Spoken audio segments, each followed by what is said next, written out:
Hey guys, welcome to the video. As you guys probably wondering what the hell this is a trailer that I've been building. This is for my tools, so I can carry my tools around. So this is going to be a video, in-depth video of whatever I'm working on and how everything went. Just going to talk about it in details so you guys get a better idea of what's going on. I really wanted to actually make a full video on this, on how to build this and everything like that, but this is my first time working with something like this. So I decided, and we made some mistakes and stuff, so I just kind of like had to be busy on this and not filming, so I couldn't film anything. But let me go over it, so if you guys are building something like this, you guys get a better idea of what's going on. So when I was bringing this frame I got for like 650 bucks, I think, from Facebook Marketplace. This is brand new, and the guy just got it. He was going to build a camper on this, but he figured it was too small.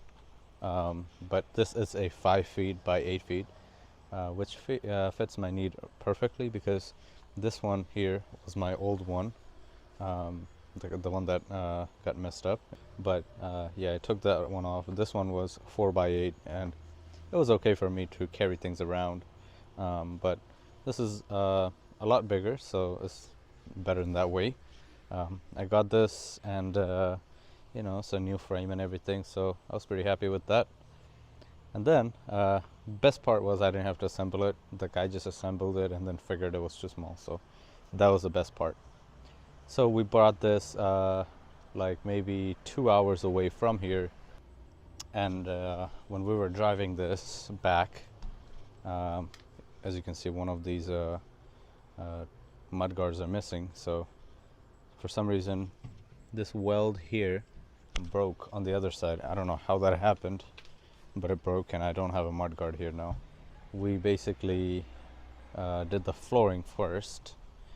These are 2x6 pressure treated lumbers from Home Depot. These I put down for the floor, and I basically secured this whole thing down with wood to metal screws here. The whole floor is like that. They almost fit perfectly, except for, you know, there's one piece that I had to cut in half. But other than that, I just wanted to leave some gap underneath, so we have good airflow and everything like that, and I don't, you know, accumulate dust in here. So the way that I wanted to actually build this was like one of those trailers that you can find in the store, with a door on the side, so I can actually go in and out at a job site and, you know, grab things here and there. And then I also wanted a door in the back. So these are the doors in the back. I got 2 doors here. So this is what that looks like. So I started by starting with the frame. After the floor, we started putting the frames up. One of my very close relative helped me out with this, so really thankful with that. We built up a structure from this with 2x4, and then we basically went ahead and started the corners, and then started connecting them, and try to make it as strong as we possibly can. And then after that, we figured that we wanted to make a shelf somewhere here. So there are going to be shelves over here, and then there's going to be a shelf over there, and then all my tools and stuff is going to be like charged up all over here. I still haven't done the wiring and stuff. I'm going to do the siding first and roof first, and then do the wiring, so waiting on that. But other than that, we tried, this is my first time working on any kind of structural stuff like this, so I wanted to make sure that it stays strong and I don't mess things up. The principle was you can never be too safe, so, you know, we just made this a little heavy, obviously, but we made sure that it doesn't you know, compromise any safety. So as you can see, obviously 3 hinges on each door like this is not needed, obviously, but we did it anyway. And as you can see, these are secured by dowel screws. Those are obviously not staying there. We're gonna actually put nuts and bolts and, you know, come out of the other side, and with washers make sure they never ever come off, no matter what. So that's the type of safety we're working with basically. And then for the roof, it's pretty interesting for the roof. So let me go up to the front and show you guys how we did this. We got these on top of the top frame that we put on. And we got 1, 2, 3, 4, 5, 6 of these. What we did is we took a 2x3 or 2x4. I think these are 2x3s. We mostly use 2x3s, so it's probably 2x3. So we took 2x3 and started curving them at an angle. I forgot what angle we used, but we started cutting it. As you can see, it's not perfect. They're pretty rough, but this is all done by hand saw. So circular saw. So it wasn't perfect, but it serves the purpose. Basically, we just wanted snow and rain to drain out of either side. So we needed to keep the middle a little bit higher than the sides. That was basically the whole thing about this. So obviously this thing is pretty strong. We put so many stuff, without leaving too many spaces up here. So it's obviously not going to be an issue with weight, but I still don't want water pulling up there or anything like that. So when I drive, snow don't fall out, hurt somebody else like that. So this is why we took the extra step to actually do this and get the drainage done properly. Now, I've never actually worked with metal, so I did go to a sheet metal, a metal store, and I talked to them about this, and they will have to order some sheet metals for me. So what I'm going to do is I'm going to actually take measurements, and then after taking measurements, I'm going to go to them and talk to them about it and see which size and what we can actually use to put as the siding and the roof.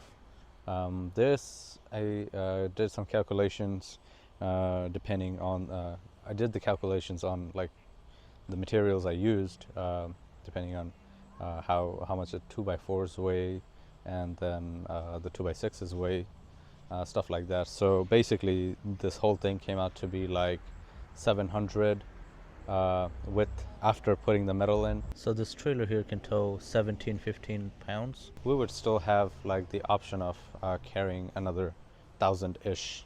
So obviously my tools and everything isn't gonna weigh that much, so we should be okay, right? And the best thing about this is this has a 2-inch coupler here, which my old trailer didn't have. And I have another trailer, it's an open trailer, and that one also has a 2-inch coupler. So whenever I have to use that one, the old one, I would have to switch the ball and everything like that. Now I don't have to do that anymore. So that's pretty good. And as you can see, I said I'm gonna have 3 hinges on every door, but we were missing a hinge for some reason. So I'll have to grab another one and put this on. Obviously I'll put this on like later after we do the sides and everything. But yeah, I'll just have to grab one and do that. As I mentioned, I didn't do the wiring inside. I also didn't do the wiring outside. So all these lights are here, but I have to still hook them up. I also have to put the side markers on, but I'm thinking of putting them on the side somehow, up there, so it's more visible. So I still didn't put those on, but these are on. I'll have to do the wiring when I do all that stuff inside with the wiring. I'll probably do it that time. But either way, this is a new trailer, so that's the good part. And structurally, it's really strong, and it's probably going to be the best thing that I can possibly have for this kind of usage. So moral of the story is this here is a new frame, so I don't have to worry about the buffalo rust that I usually have to deal with, and I don't have to worry about this thing failing on me or anything like that.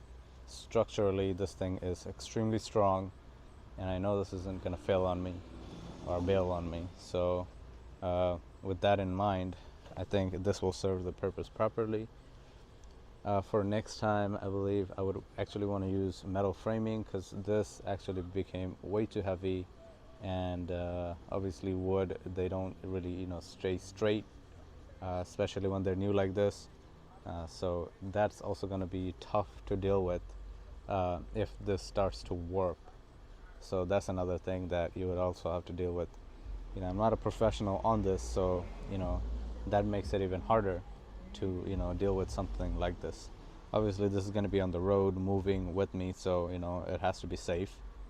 And of course I'm gonna get an inspection done just to make sure that I'm safe enough to have this on the road.